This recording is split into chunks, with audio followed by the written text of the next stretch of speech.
morning, everyone. Thank you for being here to this oral presentation. My name is Angela Farrell. I'm a student at Oral Roberts University, and this is my presentation for an online course that I'm doing. So thank you for blessing me with your time. Have you ever looked in the mirror and wondered how that bulge got there? Do you go into your closet and find that sometimes your clothes can't fit? Have you pinched yourself and it looks as though you had an extra waistline or a tire, as they call it? Many people go through such an experience on a daily basis. Do you eat breakfast before class? Do you eat breakfast at all? How often do you eat? Is exercise included in your daily routine? Are you aware that eating breakfast in the morning eliminates unnecessary cravings? Why does this happen? Let me tell you. Breakfast is the fuel that causes the body to function after being in a restful sleep. It forces the stomach muscles to work. However, eating is not the only activity that is required to cause stomach muscles to work. I recently read a report that stated that a fat person who moved could be more healthy than a thin person who sat all day. And the reason for that is that because you're moving, you're forcing your body to work, your heart is beating faster, and your bodily functions are doing what they're supposed to do. So it doesn't matter that you have more fat on your body, it matters that you're moving. And I thought that to be quite interesting, because in my mind, when you sit, you are causing your body to relax. It's not doing anything, so there should be no wear and tear on the body. But in actuality, is a different effect. You know, exercise causes the body to work better, and it creates a different effect. And I experienced this with myself. So when I looked at myself and I saw that I was gaining weight, I decided to check out this report and see if what they were saying was actually true. So I started working out for 1 week. I noticed that my heart rate was beating faster. I actually lost a couple of inches in 1 week. And when I checked my Fitbit, I realized that my resting heart rate was lower when I was working out versus when I was not working out. That freaked me out. So I decided to start an exercise routine. So before we can discuss the steps of how to change by incorporating exercise into your daily routine, we have to understand why we need to do this, why it is a necessity, why it is important, why it would benefit you by starting an exercise or incorporating an exercise routine into your daily schedule.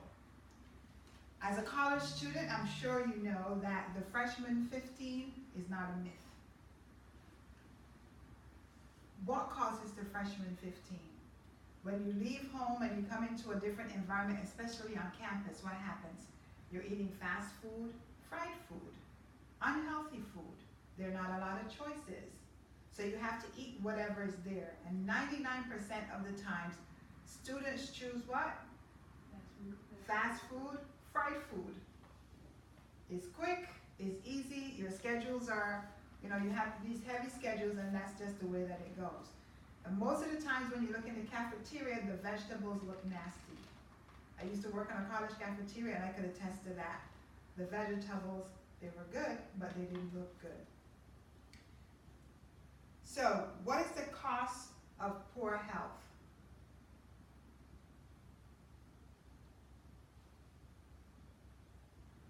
The proportions of 12 to 19-year-olds who are overweight has risen from 5% to 17.4%.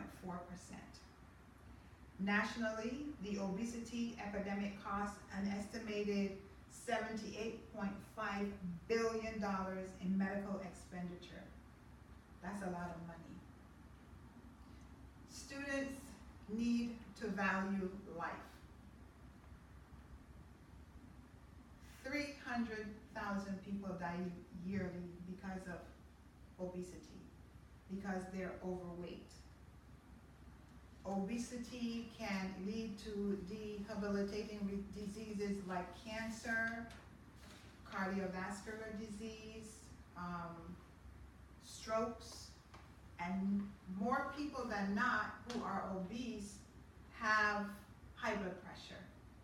So, that's an added reason why we should pay attention to our health and understand that obesity kills. How do we do this?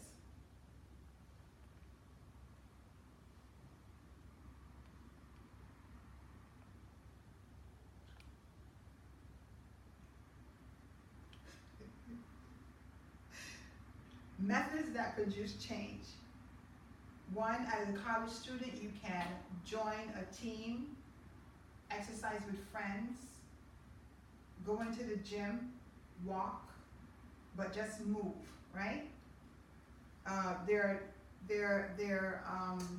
what do you call it? There are websites that you can use that teach you how to change your eating habits, how to engage in aerobic activities, how to prepare better meals. Even though you're on campus, some people do have kitchens, and I know that there's some campuses that have communal areas where there is a stove and stuff that you can use. So maybe banding together with friends and buying food, healthy food, and finding time, like schedule time to prepare meals and pack them away in the refrigerator so that although you're on the go, you can grab a quick meal to take with you, could help help with this obesity problem that we see on college campuses. Doing nothing can drastically affect your future. Like I said before, there are websites like myfitpal.com that show you how to prepare good meals, delicious meals. Also, Weight Watchers is a good website to go and check out. And it's also important that you do your due diligence, do research, see if working out is something that would benefit you, and also check with your doctor, maybe get a physical and see if there's anything wrong with your body. Because if there is, that would be an added benefit to starting an exercise program. Most universities have a gym or a track that you can walk around or run on with your friends, which will help you with the exercise process. One of the things that I've found is that loving yourself is key. When you love yourself, you take care of yourself. So love yourself enough to move before it becomes a problem. Understand that nothing worthwhile comes easy. However, it's a worthy pursuit. For the right reason is more precious than gold. That's what Chris Von Naden said. When you love yourself, you do things that make you feel good, make you feel better, make you look good. When you start working out and you see the changes that happen in your body, you feel better, it boosts your self-esteem, right? So that's one reason to eat like you love yourself, move like you love yourself, speak like you love yourself, and act like you love yourself. Loving yourself is key. You have the power to change you. Did you know that regular exercise can add 6 to 9 years to your life? When I heard this, it blew my mind. I feel like I need to get more years, so that's one of the reasons why I'm working out. The majority of the responsibility for maintaining good health lies with you. That's what the Center for Disease Control and Prevention says. 50% of the causes of all deaths are due to lifestyle. What is lifestyle? Lifestyle is the way you live, the things you do, the things you engage in. You know what I mean? The things that are important to your life.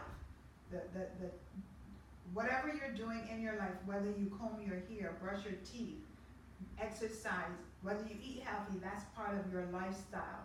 What your life is made up of, the things that you do on a daily basis is your lifestyle. So who controls that? You. The American Institute for Cancer Research reports that 35% of cancer deaths are caused because of a person's diet.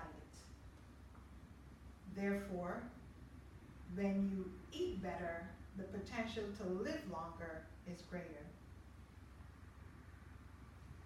So what do you eat? You have to think about this. What am I eating? How much are you eating? Eat 3 meals a day. Avoid snacks. Add veggies to your diet and eliminate sugar or sweets. Barack Obama says, persevere, nothing worthwhile is easy. When you first start to exercise, it hurts. Your stomach muscles hurt, your leg muscles hurt, but the end result is great. So, commit to taking action. Take small steps. Moderate exercise makes it easier to keep going. So if you begin small and you gradually increase, it makes it easier to stay on that path and to keep going. Sleep 7 to 8 hours a night. Take the stairs and not the elevator. And commit to taking 10,000 steps per day. The process of transformation may produce bodily pain, but the visual result will give you confidence that you never realized you needed. If you don't decide to make a change now, you will regret it later in life. Join the movement initiative and help break the cycle of overweight and unhappy people, especially on college campuses. Encourage your friends to move and be the first to start an exercise club at your school. So now I have a couple of questions for you.